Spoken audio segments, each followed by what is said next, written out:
Arrête-toi, si tu penses que tu abandonnes tes objectifs, par manque de discipline, tu te trompes. La vraie raison est plus simple, et plus puissante, tu n'as pas encore changé ton identité. Aujourd'hui tu vas comprendre pourquoi, quand quelque chose devient difficile, ton cerveau peut lire ça de deux façons très différentes. Et je vais te donner un protocole en 5 étapes pour tenir une habitude toute l'année, même quand la motivation s'évapore. Chaque année c'est la même histoire. 1er janvier tu te dis que cette fois tu vas t'y tenir. Puis le 10 janvier tu as raté 2 ou 3 jours, et tu te dis, c'est mort. Et là tu te dis que tu manques de discipline. Non, ce n'est pas un problème de volonté. C'est un problème d'identité et d'interprétation.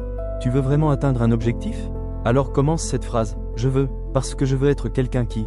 Si tu bloques sur la fin, c'est normal. Et c'est exactement le problème. Voici la vérité, les objectifs ne tiennent pas parce qu'ils sont des résultats. Ton cerveau tient mieux à ce qui touche à qui tu es. Il y a une théorie en psychologie appelée la motivation basée sur l'identité. Elle dit que ton identité influence très fortement tes actions et comment tu interprètes ce qui est difficile. Quand tu commences une habitude et que ça devient dur, tu crois souvent que le message est « je suis faible ». Mais en réalité ton cerveau est en train de décider entre deux interprétations.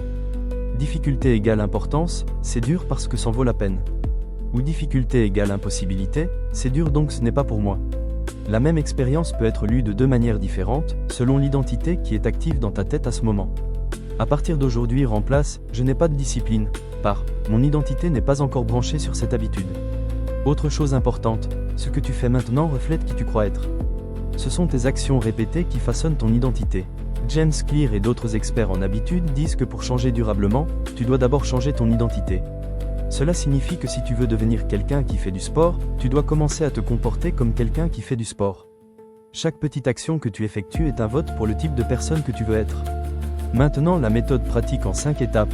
Première étape, choisis une identité orientée processus, pas seulement un résultat. Ne dis pas je veux perdre 10 kilos.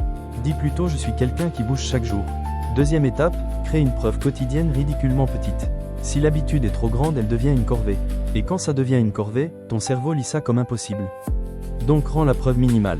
1 minute d'exercice, une page de lecture, 5 minutes d'écriture. Ton objectif secret est simple, ne jamais laisser une journée sans vote. Troisième étape, relie cette habitude à une valeur qui te parle. Demande-toi ce que ça sert vraiment.